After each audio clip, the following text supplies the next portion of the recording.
안녕하세요. 소송의 세계 오세호 변호사입니다. 오늘 다룰 사건은 중개인의 과실로 전세보증금 피해를 입었을 경우에 법원은 중개법인뿐만 아니라 중개법인 대표도 연대해서 손해배상 책임이 있다고 판단한 사건입니다. A씨가 다가구 주택 임대차 계약을 체결합니다. 이 계약을 체결하면서 비중개법인이 중개인이 되었습니다. 그래서 이 중개법인의 중개로 이 임대차 계약을 체결했습니다. 그래서 보증금 1억 원에 계약기간 2년으로 계약을 체결했는데요. A씨는 계약을 체결하고 나서 전입신고도 하고 확정일자도 받았습니다. 근데 비중개법인은 계약 당시에 이렇게 설명을 했습니다. 이 다가구 주택 시세가 15억 원이다. 그렇기 때문에 임대차 보증금을 떼일 일이 없다라고 A씨한테 설명을 했습니다. 그리고 이 중개법인은 A씨에게 중개대상물 확인 설명서도 이제 교부를 해줬는데요. 이 설명서에는 그 선순위 근저당권이 6억 3천만 원이 설정돼 있고 그 선순위 보증금, 그러니까 다가구 주택이니까 다른 임차인들도 있었겠죠. 그래서 그 선순위 보증금이 4억 2천만 원이다라고 기재를 했습니다. 그리고 이 선순위 보증금은 그 임대인이 구두로 진술한 것을 그 중개인이 그대로 이제 여기 설명서에 기재를 한 것이었습니다. 근데 이후에 이 선순위 임차인이 보증금을 돌려받지 못하자 이제 부동산 강제 경매를 신청을 했습니다. 그래서 그 경매 결과 이 다가구 주택은 감정가가 9억 7천만 원으로 산정이 됐고 낙찰은 8억 3천만 원에 이제 낙찰이 됐습니다. 한번 이제 유찰이 됐겠죠. 유찰이 되면 이제 감정가로부터 이제 금액이 내려가니까 8억 3천만 원에 이제 낙찰이 됐습니다. 근데 아까 중개법인은 A씨한테 이 다가구 주택 시세가 얼마라고 했죠? 15억 원이라고 했습니다.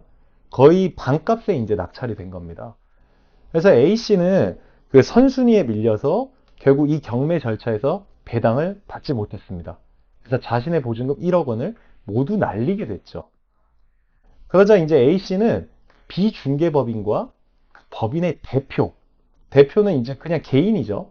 그리고 한국공인중개사협회를 상대로 민사소송을 제기를 했습니다. 중개사협회가 이렇게 포함된 이유는 그 우리가 공제 증서를 받죠. 보통 임대차 계약 체결할 때. 그래서 그 공제금을 지급해달라고 해서 중개사협회도 이제 포함을 시킨 겁니다. 그래서 민사소송을 제기해서 이 보증금 상당액을 내가 손해를 봤기 때문에 손해배상을 하라라는 청구를 합니다. 그러자 법원은 A씨 전부 승소로 이제 판결을 내립니다. 이 사건에서 중요한 거는 법인 대표, 개인의 책임도 인정했다는 것인데요.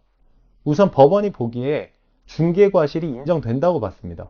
왜냐하면 이 다가구 주택에 대한 가치를 굉장히 과장을 해서 설명을 했기 때문에 임차인인 A씨는 안심하고 보증금이 안 떼일 거라 생각하고 선순위 뭐 담보가 있음에도 불구하고 이 계약을 체결한 거죠.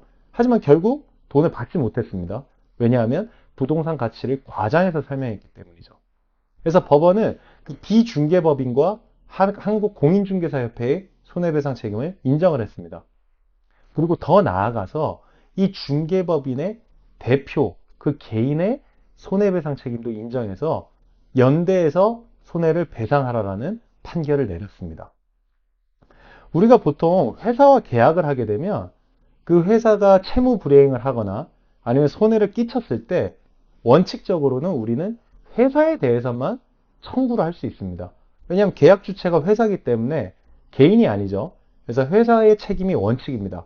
하지만 예외적으로 이 회사의 업무를 집행한 대표이사나 이사도 그 손해에 대해서 연대 책임을 지는 경우가 있습니다. 즉 회사와 함께 그 이사 개인이 연대 책임을 지는 겁니다. 그래서 그 근거는 상법 제401조 제1항에 보면 제3자에 대한 책임 규정이 있습니다. 그래서 이사가 고의 또는 중대한 과실로 그 임무를 게을리해서 어떤 누군가에게 회사와 계약을 체결한 그 누군가에게 손해를 끼쳤을 경우에는 그 이사 개인도 회사와 연대해서 손해를 배상할 책임이 있는 겁니다. 그래서 이 사건에서도 법원은 이 규정을 근거로 이 중개법인의 대표 개인의 책임도 인정한 사건입니다. 소송의 세계 오세호 변호사입니다. 감사합니다.